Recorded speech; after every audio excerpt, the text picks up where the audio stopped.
Here we go, another week. The John Alite Show. Follow me, subscribe, hit the button, click it, write some questions, tell me how you think of what the show was about, last week's show, and also let me know topics. Tell me what you want to hear, what you want to see. People write all the time. It's hard to follow them all, but I try to pick a couple every time somebody's writing me. So this is one of the ones that I think everybody relates to, especially with computers now, especially what's going on with the bullying, especially what goes on with society. This is wannabe gangsters, guys that pretend they want to be tough guys, the insecurity of them, why they want to act like gangsters, and why the gangsters want to act like tough guys and gangsters that aren't. So we're going to talk about some numbers now. Last year in Italy, there were 17 murders in the Mafia, approximately.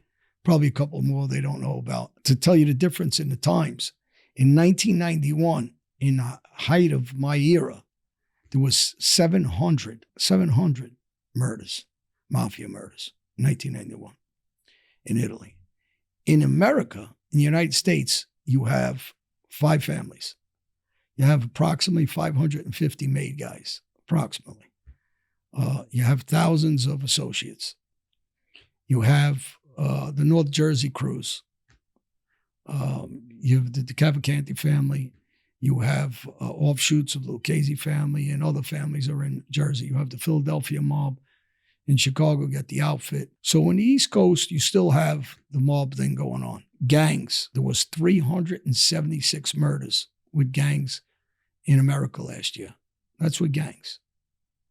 So you guess, in comparison from gangs to the mob, how many murders were there? Wild guess. 0. No murders. The year before, 0. The year before, 0. So why is it that these modern day gangsters want to try so hard to act like they were in the eras where we grew up, when there was so much killing and shooting and violence? Now, certain things changed, and I'll read why it changed. The Mafia's national presence and influence have diminished significantly since the 40s and 50s, particularly after the enactment of the RICO Act, which we always talk about, right? The Influence of Corrupt Organization Act of RICO, which I said should be used against the government for all the corruption spending. And then you'll see if they use it against organizations with these fake NGOs and everything that they're developing for spending money over the last, especially over the Biden administration, and them signing his name to money that was sent all over the place without him knowing, because he wasn't cognitive. These are some of the things that should be used against our government. The RICO Act should be used against them the way they use it against the mob, and you'll see how fast it is to get this under control with these bureaucrats and what they're doing.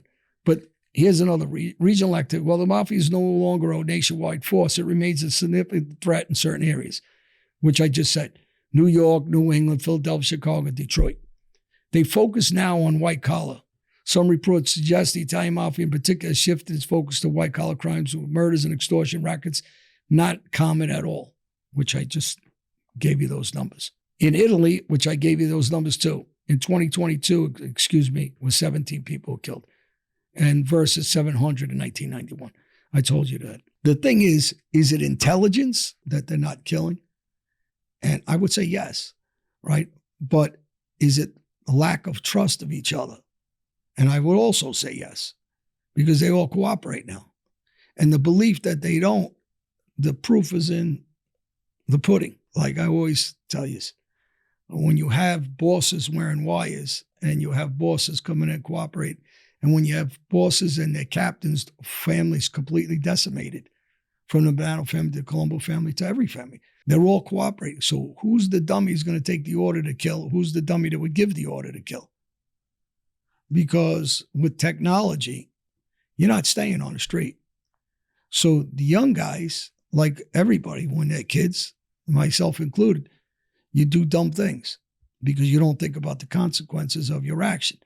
The difference is the gang young kids, they aren't in the level of what they're doing as the American Mafia.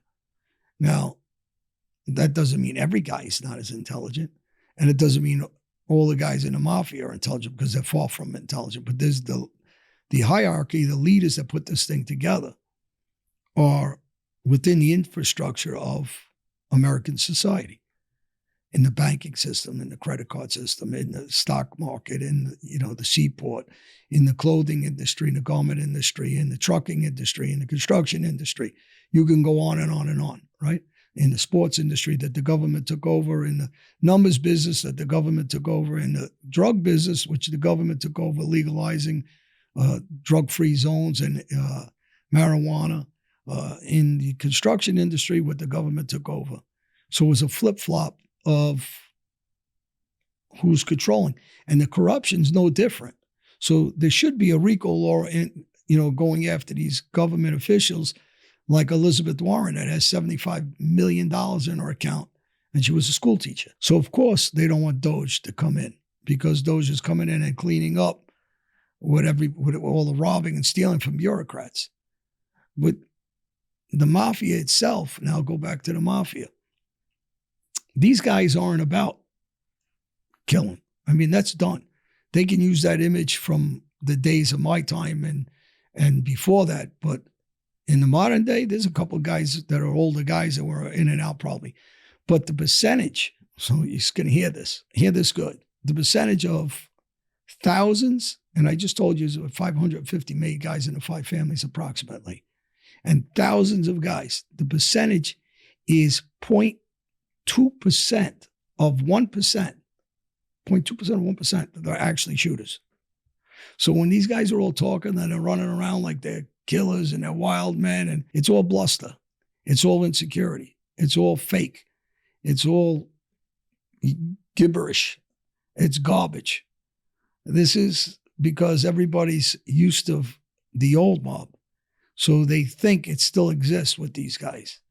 And I'm not saying, like I always say, this is a handful of legitimate guys that are tough guys, who are, and tough guy doesn't mean because you're shooting somebody. Tough guy means that they'll handle themselves by themselves wherever they go. And they put themselves in bad, dangerous situations. And some of them got shot up in the past and years ago. But the new modern guys, it's okay to be a white collar criminal because that's basically what the mob is now.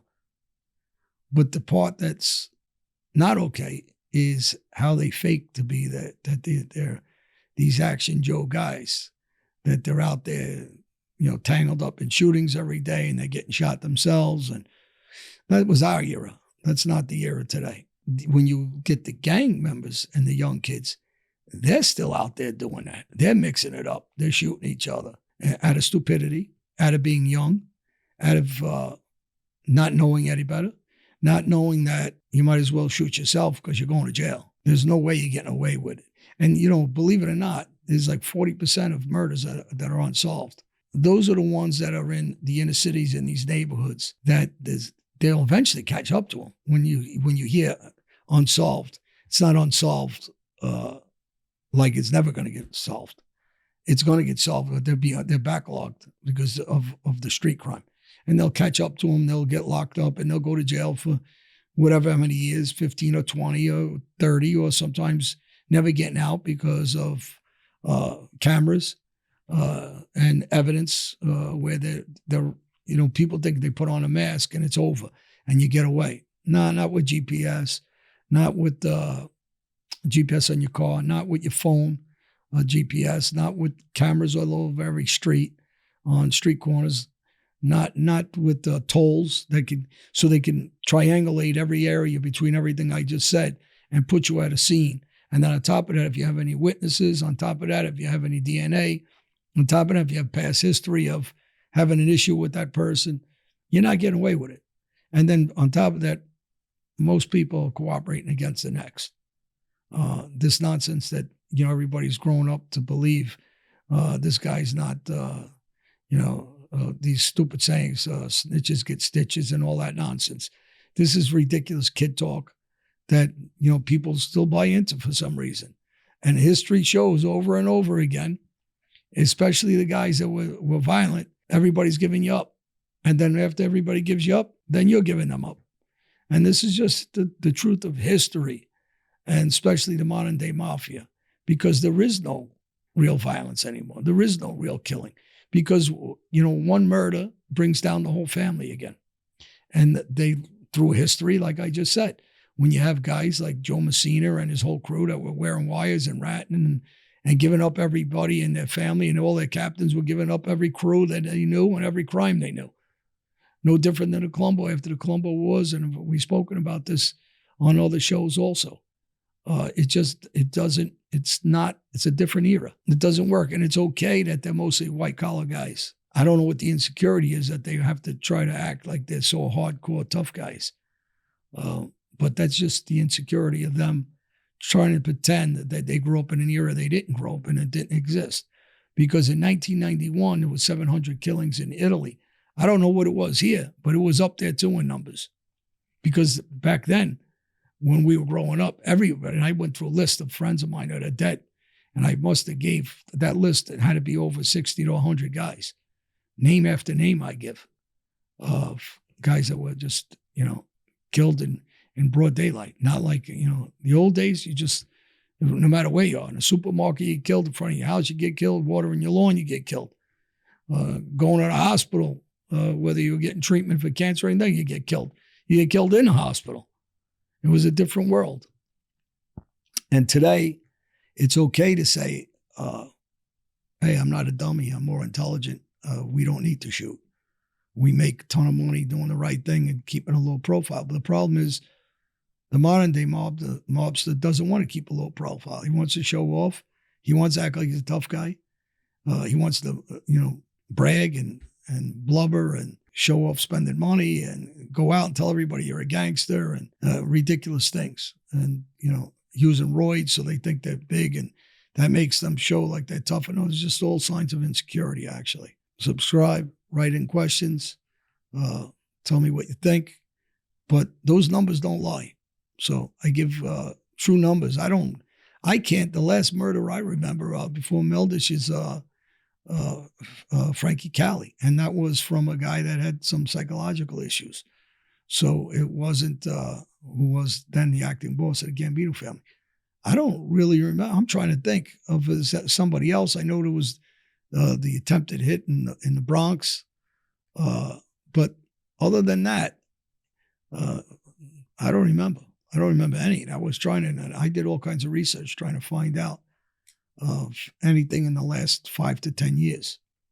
So anyway, subscribe, hit the subscribe button, and give me some questions and write in and let me know what your thoughts are. Thanks, everybody.